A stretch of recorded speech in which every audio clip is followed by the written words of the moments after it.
Bonjour cher explorateur de l'âme et de l'être. Alors voilà, je vous fais cette, petite vidéo, parce que j'ai fait un peu un petit sondage autour de moi et je pense qu'on est enfin voilà, qu'on est plusieurs à avoir, vécu, cette pleine lune, enfin c'est pas cette pleine lune, cette éclipse lunaire, excusez-moi, hem, de façon quand même assez impressionnante. Ça a pas mal chamboulé, les organismes, ça a pas mal chamboulé, hem, le système de sensations, comment ce qu'on vit de manière générale. Les planètes s'alignent comme, comme l'expression le dit. Hem, c'était une très, très belle symbolique en fait, cette éclipse solaire. Parce que c'est la lune qui passe devant le soleil et donc, au niveau de la symbolique, c'est l'inconscient qui passe devant le conscient. C'est le féminin qui passe devant le masculin. C'est, la douceur qui passe devant la brutalité. Et encore brutalité, c'est pas vraiment le terme, mais devant le côté, oui, côté un peu brut de la matière, de de l'énergie masculine. Alors qu'on soit bien clair, je parle d'énergie. Je ne parle pas d'homme ou de femme. Je parle d'énergie masculine et féminine, qu'on comporte tous à l'intérieur de nous. Parce qu'on a tous une part, masculine consciente, si on est des hommes par exemple, ou, et une part féminine inconsciente. Hem Et du coup, si on a le masculin conscient, on a un double féminin inconscient. Et donc, c'est ça qui complique un peu d'ailleurs, même quand on veut rentrer en relation avec quelqu'un, parce que c'est nos conscients, nos inconscients, etc., qui rentrent tous en communication. Et donc, cette symbolique de la lune est super intéressante. En fait, j'entends les gens qui disent oui, non, je ne vais pas voir l'éclipse lunaire parce que c'est trop médiatisé, c'est trop un buzz, c'est trop chic, c'est trop jack. Je l'entends bien. Maintenant, ça a un impact énergétique quand même, qui est bien présent, qui est bien là. Que vous l'ayez vu, que vous l'ayez pas vu, ça peu importe. Hem Et donc je voulais vous faire un petit message un peu en conscience parce que ici je repensais un peu à tous ces incendies aussi qui ont eu lieu, récemment en Belgique et qui m'attristent énormément. Ça me touche beaucoup parce que, bah, c'est quand même un des plus grands lieux de biodiversité, hem et qui permet d'absorber un maximum de CO2 quand même de manière générale, en Europe. Donc c'est vraiment un lieu assez important qui est en train de prendre feu pour le moment, pour la planète de manière générale. Enfin, j'ai même un ami qui m'a dit mondial même, mais voilà. Hem Et en fait, je suis un peu en réflexion là-dessus pour le moment. Je me dis que la planète Terre, en fait, elle vit une alchimie comme nous et l'alchimie passe par les différents éléments, du tremblement de terre, de donc de la terre, de l'air, de l'eau et ici du feu. Le feu est, le, je vais veux dire, le dernier élément, entre guillemets, en alchimie, qu'on retrouve dans ce qu'on appelle l'athanor. L'athanor, c'est le four alchimique, où il y a tout qui se transmute. Et donc ce feu en question est là vraiment pour transmuter ce qui se passe. Ça paraît un peu bobo positif ce que je dis là, mais c'est la canalisation du message que j'ai.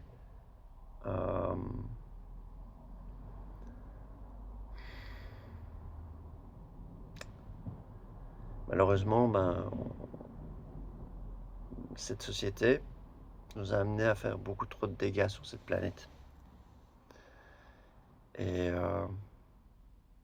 nous, on a le droit de s'exprimer, on sent des grèves, on sent des révolutions, on sent tout ça. Mais l'ordre naturel a le droit de s'exprimer aussi. Et dire qu'à un moment donné, il n'en peut plus, il en a marre, c'est impossible. Et quand on puise trop en excès dans les choses, à un moment donné, on finit par l'épuiser les ressources.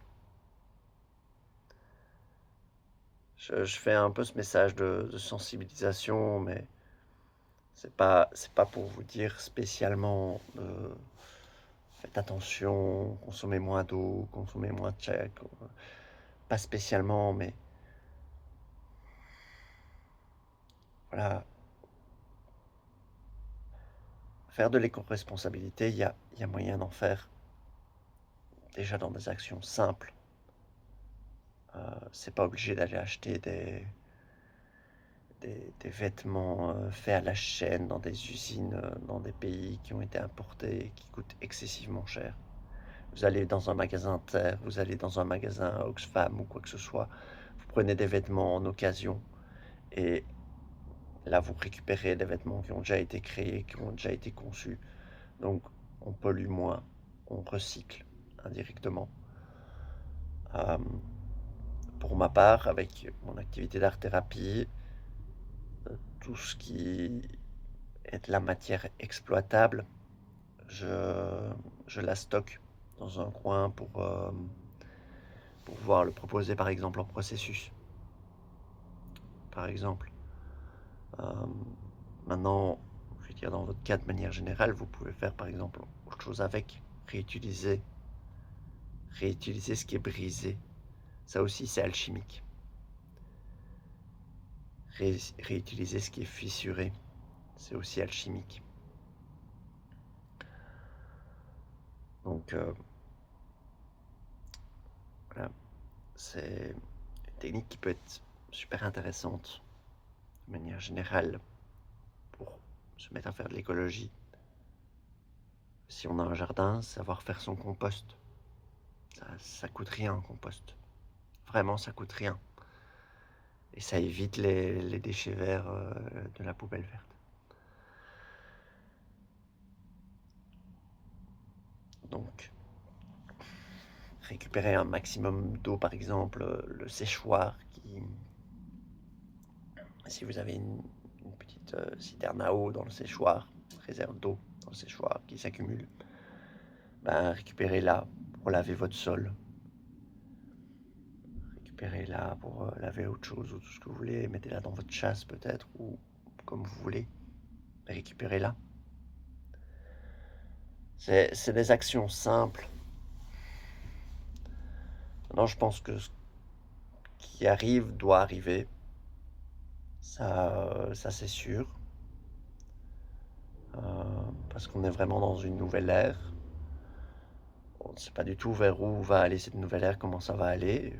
Ça se trouve, on va être réduit en cendres également avec tous ces incendies, tellement ça sera propagé. Je ne le souhaite pas, mais si ça se trouve. Maintenant, il y a une symbolique qui est quand même belle, entre guillemets, derrière tout ça. C'est que les cendres nous ramènent à la matière première. La matière où tout a été construit. Tout a été recréé. Donc, à partir de ces cendres, quand cet incendie sera vraiment éteint, il sera possible de recréer du neuf, de recréer quelque chose avec peut-être la végétation que cette terre a vraiment besoin là actuellement avec ce nouveau climat, peut-être d'autres types d'arbres, parce que la société évolue, le climat évolue, tout change, et peut-être que on peut se permettre de développer de nouvelles cultures, peut-être. Parce que c'est une offrande de la terre aussi qui nous permet de nous dire, voilà, vous allez pouvoir avoir une nouvelle sorte de réserve naturelle. Maintenant, il va falloir le temps que ça se reconstruise, ça c'est sûr, comme tout. Voilà, je voulais vous faire une petite vidéo là-dessus. C'est assez bref, mais c'est un peu ce que ça m'avait inspiré les incendies par rapport à ce que j'avais vu en lien avec l'alchimie.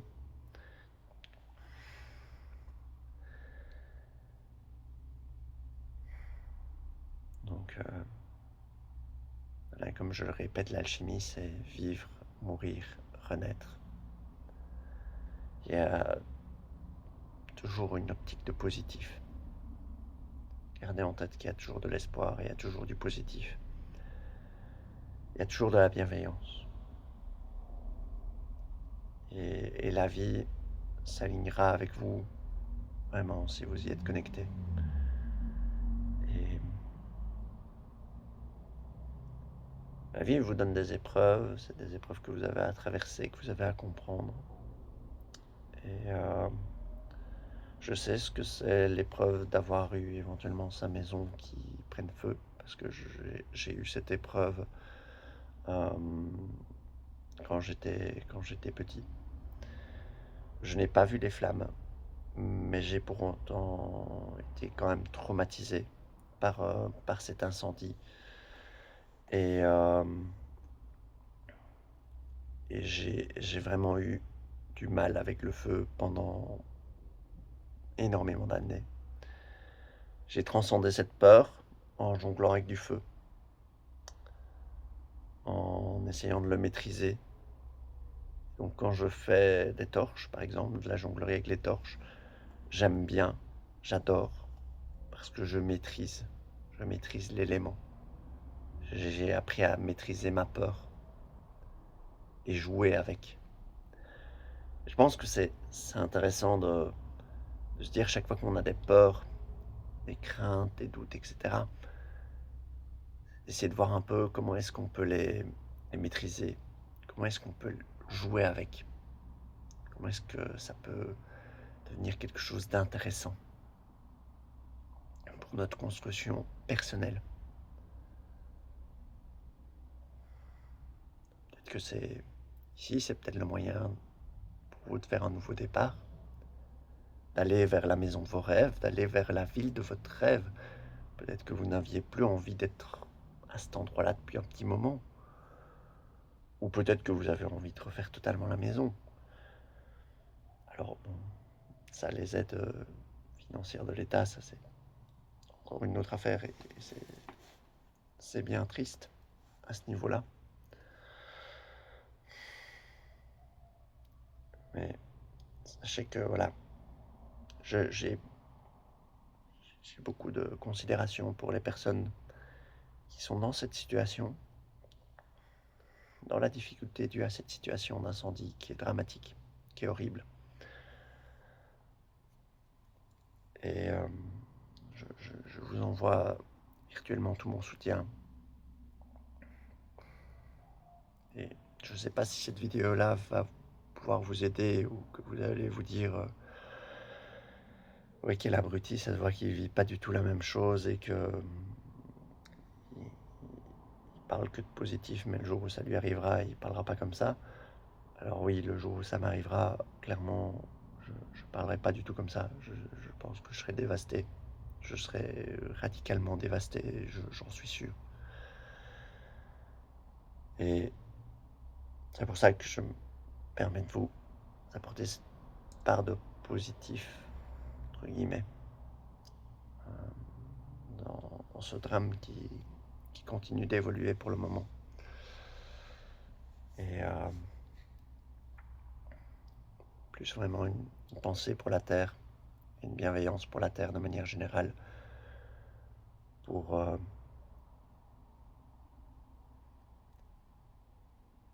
voilà, quand cet incendie sera fini, que cette Terre renaisse 2 fois plus belle de ses cendres et qu'elle nous fasse un truc 2 fois plus formidable que ce qu'on a connu, et plus impressionnant et plus magnifique, qu'elle resplendisse de sa beauté. C'est tout ce que je lui souhaite. C'est tout ce que je lui souhaite maintenant, chaque chose en son temps, chaque étape à la fois. Malheureusement, c'est une étape qui doit se vivre, qui doit se faire suite aux derniers effets, enfin, derniers actes qui manquaient d'écologie par rapport à cette planète. Depuis ce fameux Covid. Et puis même bien avant en soi, mais je pense qu'au Covid, il y a beaucoup de choses qui ont dégringolé énormément. Et je veux pas faire paraître théorie du complot ou quoi que ce soit, c'est juste mon impression personnelle. Cela dit, prenez bien soin de vous. Et je vous lave.